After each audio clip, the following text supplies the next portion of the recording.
नमस्कार दोस्तों, मैं नागेश्वर मिश्रा और आप देख रहे हैं टाइटल एक्सप्रेस न्यूज़। नमस्कार दोस्तों, मैं नागेश्वर मिश्रा और आप देख रहे हैं टाइटल एक्सप्रेस न्यूज़। और हम खड़े हैं सुखधाम मंदिर डेरावाल नगर में स्थित हैं और आइए पंडित जी से बात करते हैं। इन्होंने कुछ समय पहले तुलसी के पौधे लगाए थे, उसी पे हम बातचीत करेंगे। जिस पंडित जी, सबसे पहले मैं आपका नाम जानूंगा। मेरा नाम पंडित राजेश शास्त्री है और अपने मंदिर का पूरा नाम। मेरे मंदिर का नाम श्री सुखधाम मंदिर है, डेरावाल नगर ये ब्लॉक में है।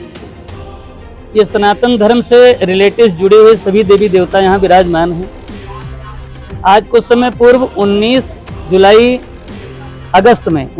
अगस्त को जन्माष्टमी थी।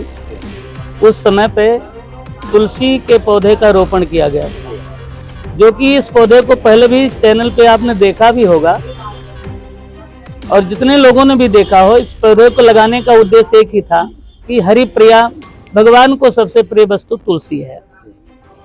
56 भोग भी भगवान स्वीकार नहीं करते और मात्र साग का टुकड़ा हो, उसमें तुलसी का एक कण भी पड़ जाए तो गोविंद मेरे स्वीकार।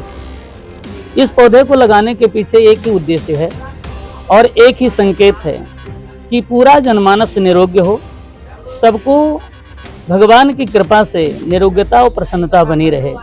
निरोग्यता और प्रसन्नता दो चीज समाज के लिए बहुत जरूरी है। देव कृपा कितनी भी हो, लेकिन निरोग्यता और प्रसन्नता न हो तब भी अधूरापन महसूस होता है।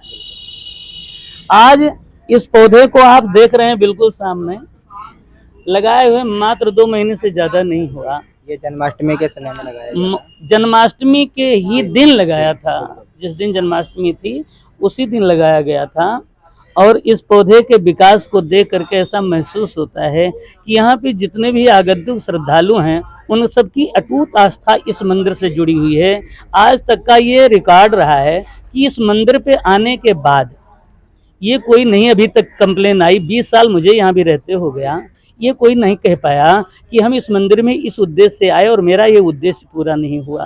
तो मुझे विशेष प्रसन्नता इस विषय पे होती है कि सेवा सहाय ठाकुर जी स्वीकार करते हैं और जो भी इस मंदिर में आकर के अपना मान्यता मानते हैं, कामना लेके आते हैं, उनकी कामना अवश्य पूरी होती है।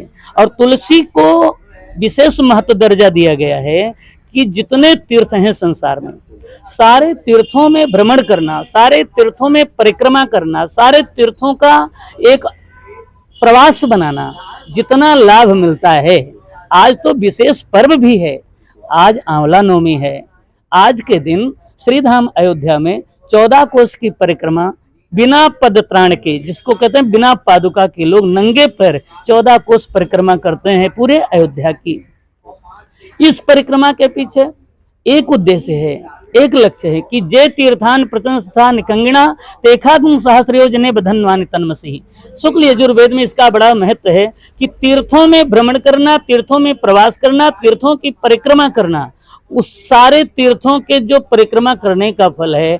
आज मात्र आंवले के नीचे बैठ करके भोजन करना, आंवले के महात्म को कथा श्रवण करना, ब्राह्मण को भोजन कराना, हर प्रकार से कल्याणकारी होता है और वर्ष पर्यंत उनके परिजन में प्रसन्नता बनी रहती है, पूरे परिजन में निरोग्यता बनी रहती है। और आज ये संकेत दिया जाता है, सनातन धर्म मंदिर श्री सुखधाम मंदिर से मैं संकेत देता हूँ कि भारतवर्ष के प्रत्येक प्राणी को इस दिन विशेष महत्व के रूप में आंवले के नीचे बैठ के भोजन करना चाहिए।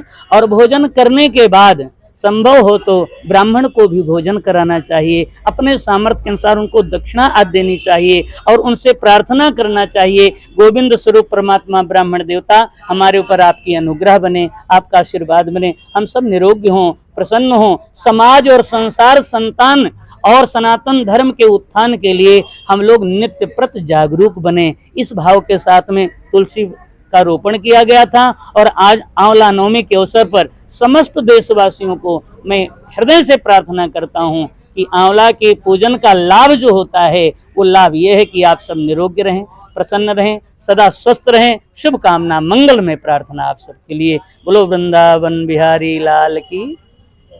पंडित जी, जैसे कि अगर किसी को आपसे मुलाकात करनी हो तो वो व्यक्ति आपसे कैसे संपर्क कर सकते हैं? बड़ा सरल है। मंदिर के सेवा काल के दौरान तो मंदिर में रहते ही हैं। यद्यप कथा प्रवचन पूजा पाठ इत्यादि के लिए यत्र तत्र देश में स्थानांतरण आना जाना ये तो लगा रहता है। विशेष कांटेक्ट नंबर के माध्यम से भी लोग संपर्क करके आते जाते रहते हैं। अभी ईश्वर की कृपा से दिसंबर के महीने में श्रीमद् भागवत सप्ताह ज्ञान यज्ञ का पारायण श्री वृंदावन धाम में होने जा रहा है। तो इसकी भी सूचना मैं शीघ्र डेट भी फाइनल करूंगा, क्योंकि ये कथा दिसंबर के महीने की होने हैं, जिसमें से संपर्क करने का तो संपर्क सूत्र है, बाकी मंदिर के दौरान मंदिर में यथा समय में रहता ही हूँ, और जितनी सेवा अपने तरफ से बनती है सामाजिक कार्य के लिए निरंतर भगवान से प्रार्थना करता हूँ कि किसी के काम में आता रहूं। विशेषता मेरी ये प्रार्थना ठाकुर जी के चरणों में रहती है कि मैं किसी के काम में आता रहूं, अपने काम के लिए नहीं, मैं किसी काम के लिए आता रहूं और लोगों का भला करता रहूं, ये उद्देश्य मेरा है।